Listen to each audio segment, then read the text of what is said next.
स्वर कथा चैनल के सभी श्रोताओं को संतोष कुमार शर्मा का बहुत बहुत नमस्कार। साथियों, मैं आज एक ऐसे क्रांतिकारी की कथा लेकर आया हूं जो कहा करता था, जब हम मरेंगे तभी देश जागेगा। और उसने ये सिद्ध भी कर दिया। उसने अपने प्राण न्यौछावर कर दिए देश की आज़ादी के खातिर। उस क्रांतिकारी का नाम था जतिंदर नाथ मुखर्जी। परंतु उसकी बहादुरी के कारण उसको बागा जतिन के नाम से भी जाना जाता था। वो बहुत साहसी था, बहुत बहादुर था। कहते हैं कि एक बार उनके गांव में तेंदुए का आतंक हो गया, तो वो अकेले ही जंगल में ढूंढने निकल पड़े उसको। और सामने हो गया तेंदुए की जगह रॉयल बंगाल टाइगर से। वो उस टाइगर को देखकर घबराए नहीं। कोई दूसरा होता तो शायद सदमे से ही मर जाता। जतिन ने अपनी खुखरी निकाली और मार डाला अकेले ही उस टाइगर को। और जब से उनका नाम पड़ गया बागा जतिन। एक और उनकी बहादुरी का किस्सा सुनाता हूं। एक दिन सिलीगुड़ी स्टेशन पर अंग्रेजों के एक मिलिट्री ग्रुप से उनकी भिड़ंत हो गई। कैप्टन मर्फी की अगुवाई में अंग्रेजों ने जतिन से बहुत बदतमीजी की। जतिन घबराया नहीं, ना ही डरा उन अंग्रेजों से। जतिन ने अकेले उन 8 अंग्रेजों की जमकर पिटाई की। इस तरह का था हमारा बागा जतिन। वो बड़ा दयालु भी था।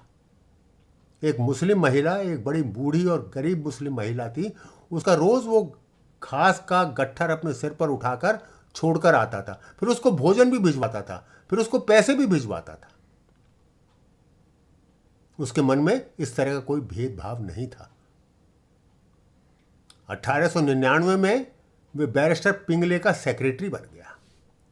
बैरिस्टर पिंगले एक इतिहासकार भी थे।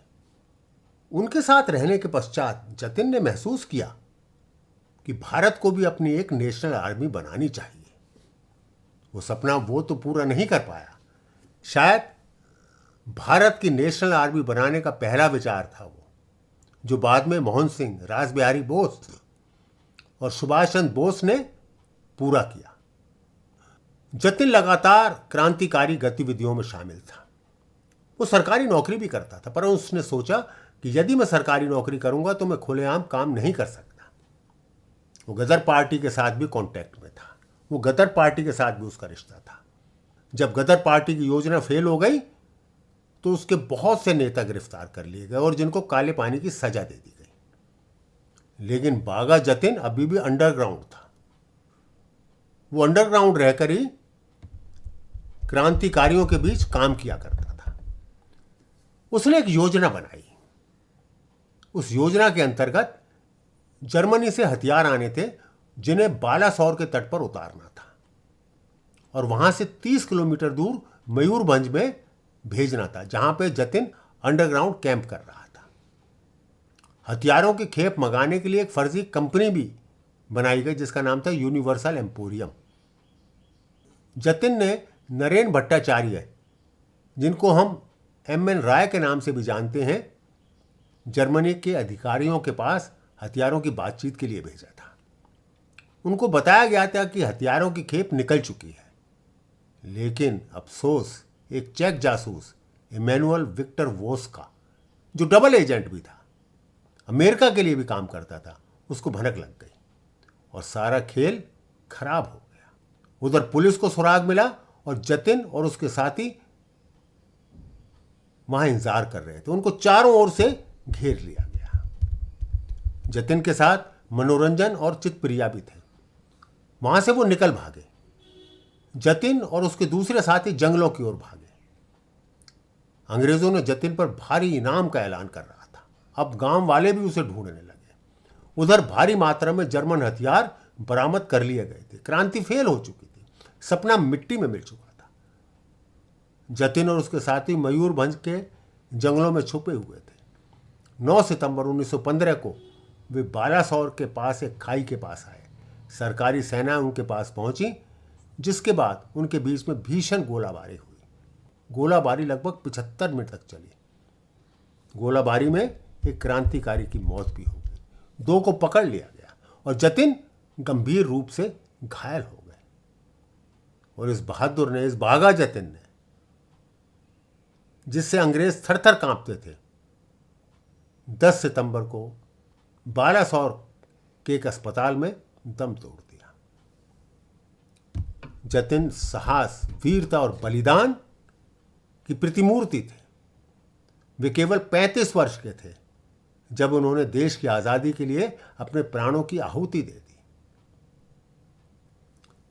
चेक के ही एक रास हेडविक ने बाद में लिखा था कि इस प्लान में अगर इमैनुअल विक्टर वोस्का ना घुसता तो किसी ने भारत में गांधी का नाम तक ना सुना होता और राष्ट्रपिता बागा जतिन को कहा जाता। वहां से खबर अमेरिका को मिली, अमेरिका से अंग्रेजों को मिली, इंग्लैंड से खबर भारतीय अधिकारियों के पास पहुंची और उड़ीसा का पूरा समुद्र तट सील कर दिया गया।